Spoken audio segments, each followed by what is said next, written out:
All right, I'll keep my comments brief. I'm not well known for being succinct, but I'm going to try today. So I'm just going to keep it to three things. People tell me throughout the 4th District, they like to remind me of the voter differential between active registered Republicans and active registered Democrats. And they pat me on the shoulder and they say, "We're so glad you're running. Poor you." But then they hear me talk. And they hear the vision that I have for the 4th District, and they hear how I think we can win this thing. And by the end of it, they're like, "Oh, I think you might be right. I think we could do this. Okay, that's pretty nice." So how do we do it? So unlike my opponent, who to this day is the only congressional candidate here in the state that's refusing to debate, when I have my events, and I have them, I've had numerous events in all 36 counties of the new 4th Congressional District, I pre-advertise my events. So that means a lot of, that's right. So that's right. So that means a number of Republicans, Independents, and Libertarians come to my events as well. And these conversations are always very cordial. But what comes to the fore from having those kinds of events? Well, what comes to the fore is there's a lot more shared pain that we have as people, regardless of political affiliation. There's a lot more that we agree on than we don't. There's just certain people in the political world that aren't benefited from us coming together.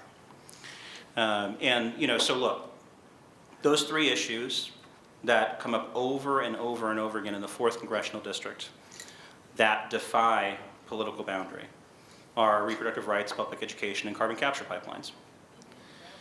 Now, as far as reproductive rights are concerned, I've had numerous journalists throughout Northwest Iowa, especially the further north and west you go, I get this question more often. Why do you think you're okay to speak about reproductive rights up here in Sheldon, Iowa? What are you doing? And I say, well, if you would have come to my event and you would have seen a pro-life voter come up to me and tell me that Congressman Feenstra's proposal for a federal abortion ban with no exception is crazy. Because many people, there are many that would identify as pro-life voters. And we can, of course, debate about that label, but that's for another day and another time. But who identify themselves as pro-life, who come up to me and they say, you know what, I know what it was like before Roe. I was a nurse, I was a doctor, I worked red blanket cases, as they were called back in the day, and I know where that goes. And I know that Congressman Feenstra, who has shown not 1 ounce of empathy for the fact that pregnant people in our district now live in a much scarier world, he wants to exacerbate that fear. And I have numerous people, young people, but their parents and their grandparents come to me. Numerous young people have told me they're making plans now to never get pregnant. They know that if they lose control over their bodies, they lose control over their future. And so I've been a robust defender of reproductive rights, no matter how red the town I've been in. And I'll continue to do that all day, every day.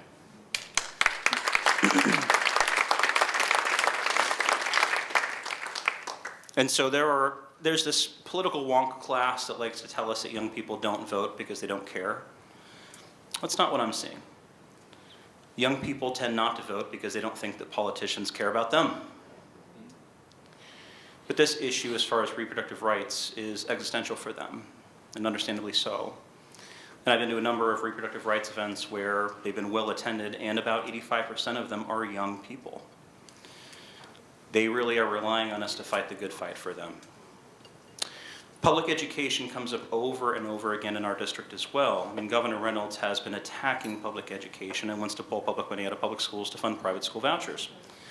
Primaried her own Republican state legislature members who were not on board with this, and she failed.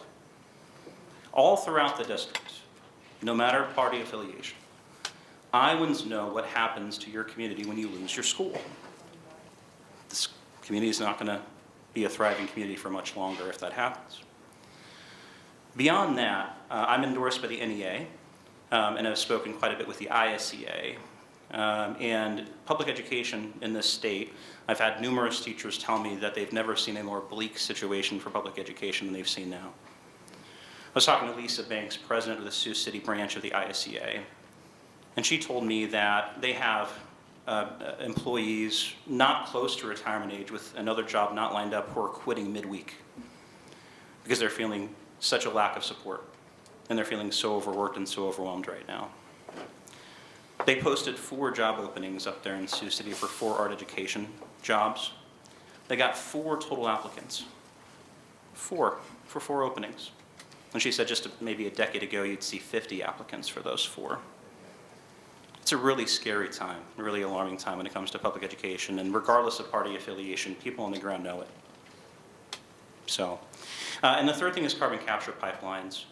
I don't know how many of you know all the technical details, the nuance of carbon capture, but I would argue it might be the #1 game changer issue, maybe tied with reproductive rights in Northwest Iowa, because you have Republicans, independents, libertarians, and Democrats all coming together to protest the use of eminent domain to take people's land away, to enrich private corporations so they can use a failed climate change technology to marry us to the status quo. The status quo term came up today, right? That's all it is. It's a boondoggle, right? And so I was at the Iowa Utilities Board with landowners from across the 4th District, again, from all political affiliation, joining them in protesting to make sure the IUB knew that the 4th District was not going to accept them allowing the use of eminent domain to do this to our landowners.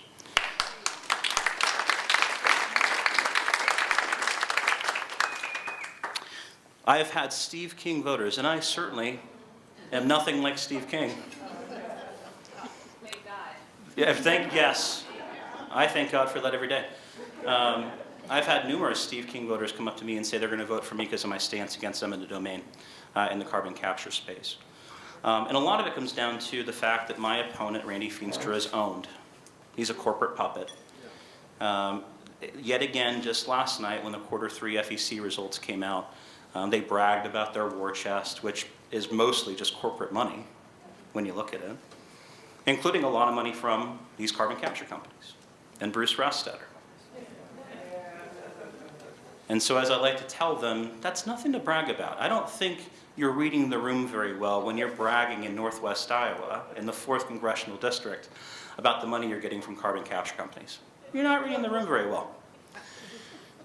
So look, there's much more I could say. There's much more at stake than just that. Our democracy is at stake, right? January 6th was one of the primary reasons I decided to run. The threat to our representative democracy is amplified by my opponent, who called the insurrectionists wonderful people that just got carried away. Yeah, he said that. Who to this day has not rescinded Donald Trump's endorsement he got in June. We know at this point that accepting an endorsement from Donald Trump is rejecting American democracy. We know that at this point. I am the one pro-democracy candidate in this race. So there's much more to talk about than those 3 top-line issues, but for the sake of time, I'll leave it there. But there is a vision. There is a way to do this. And again, remember, J.D. Scholten only lost this thing by 3% in 2018. And I'm running against a guy who has the exact same voting record as Steve King. I don't care if Randy Feenstra is wise enough not to say the worst stuff out loud. His voting record does a speaking for him. So, but thank you so much for your support. Thanks for coming out. Let's fight the good fight. Thank you.